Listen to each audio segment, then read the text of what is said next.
Reading a selection from The Rambles of an Idler by Charles Conrad Abbott, 1906. Happy side street, fortunate truly in the neglect shown it.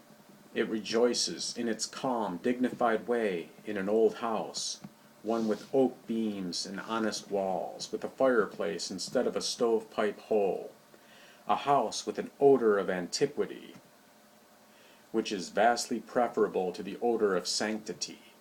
And here lives David Pickup, dealer in old furniture. It was by chance that I passed that way, a happy impulse due to the fact that here I had played full 50 years ago. The old occupant of the house had long been gone. David is a comparatively newcomer. I was struck by the name stenciled on the little sign above the door. Such a name, and that too coupled with such a business. I was so far interested that I made excuse to enter the little shop, and the initial visit has led to many since. My trips to town now have a rational purpose. I go directly to pickups, that I may get deeper into the country. Here's more than any other place that I know of, center, the relics of more than one century. The shop is the paradise of old tables, sideboards, desks, and chairs. Here their wrongs are righted at last.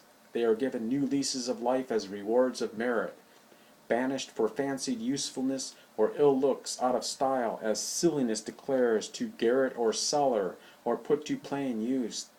That tried all its strength, this uncomplaining furniture is recognized at last as its original and still true value, and a wiser owner restores it to its place of honor.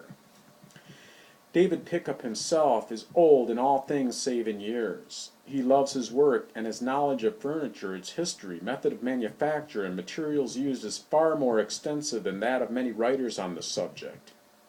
How like a professor before his class would he pick up a piece of wood, dust it with his shirt sleeve, and call attention to the beauty of the grain. There is mahogany worth having. Here is real bird's-eye maple. Or cherry trees are not old enough now to have wood like this, red as blood. Or here's cedar that is cedar, not faded yet and sweet-smelling.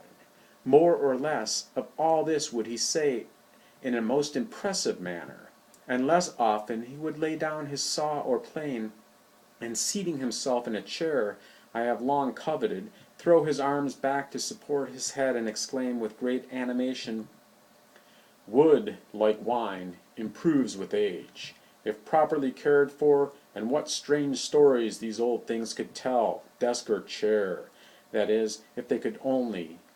Then, glancing at the little clock, he would start up, saying, "Phew! I've no time to waste." David Pickup is not an extraordinary man, but his remarks are always timely, and that is being next door to a philosopher. He is not original, but then, the world has not had a brand new set of ideas in 1,000 years, and as far back as that, plagiarism was not uncommon. David makes excellent use of the old set of phrases, better use than does the crowd as you meet it.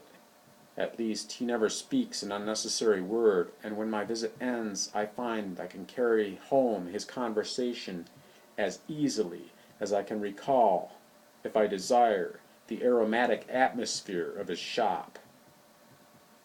These visits are indeed like going back and seeing what one once was, and was for the better too, instead of hearing or reading history. To be your own great-grandfather for an hour and face solid wood instead of veneer is an experience worth the trouble that it costs.